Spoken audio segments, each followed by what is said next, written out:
pendidikan kecakapan hidup. Manajemen pendidikan kecakapan hidup mencakup proses perencanaan, pengorganisasian, pengarahan, dan pengawasan program life skill secara sistematis. Tujuannya yaitu untuk menghasilkan peserta didik yang mampu berpikir kritis, menyelesaikan masalah sehari-hari, serta adaptif terhadap perubahan. Pendekatan yang digunakan seperti project-based learning dan problem-based learning diarahkan untuk menumbuhkan keterampilan fungsional dan kerjasama. Oke, selanjutnya ada aspek perencanaan dan pengorganisasian. Perencanaan program pendidikan kecakapan hidup harus berangkat dari kebutuhan peserta didik dan tantangan sosial, ekonomi yang mereka hadapi.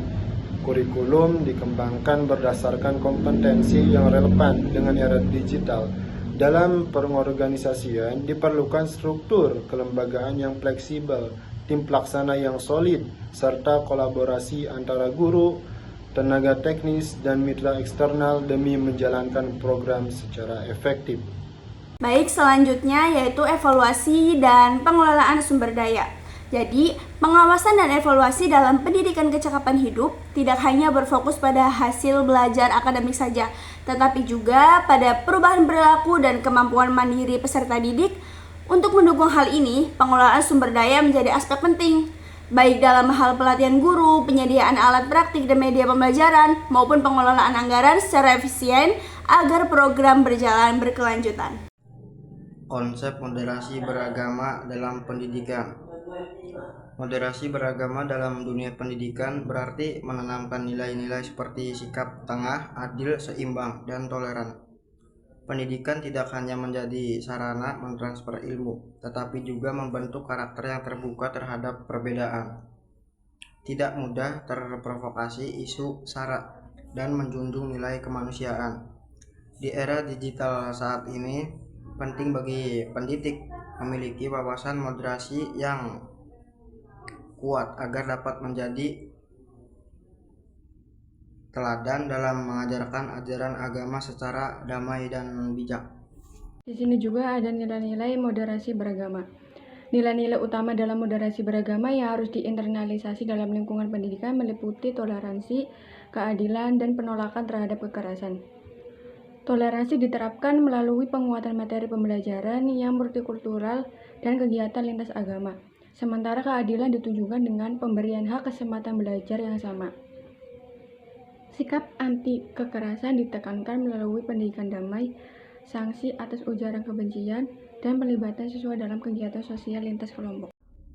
Implementasi manajemen berbasis moderasi. Pengelolaan lembaga pendidikan kecakapan hidup yang berbasis moderasi dimulai dari perencanaan program yang mempertimbangkan keberagaman sosial dan budaya setempat. Kurikulum disusun dengan pendekatan multikultural. Kegiatan belajar melibatkan berbagai pihak lintas iman, dan evaluasi pendidikan mencakup indikator moderasi seperti peningkatan sikap toleran serta kemampuan menyelesaikan konflik secara damai. Sinergi antar stakeholder pendidikan menjadi kunci keberhasilannya. Adapun di sini tantangan dan solusi strategis. Penerapan pendidikan berbasis moderasi menghadapi tantangan baik dari dalam maupun luar lembaga. Minimnya pelatihan tentang moderasi bagi guru, serta pengaruh media sosial yang menyebarkan paham radikal menjadi hambatan utama. Untuk menjawabnya, perlu dilakukan pelatihan intensif bagi tenaga pendidik, penguatan kurikulum berbasis karakter, dan kerjasama dengan tokoh agama moderat serta lembaga masyarakat sipil dalam menyelenggarakan kegiatan yang mendorong toleransi dan keberagaman. Nah, jadi kesimpulannya, pendidikan kecakapan hidup yang dikelola secara profesional dan berbasis nilai-nilai moderasi beragama menjadi strategi penting dalam membentuk generasi yang tidak hanya terampil secara praktis, tetapi juga matang secara spiritual dan sosial.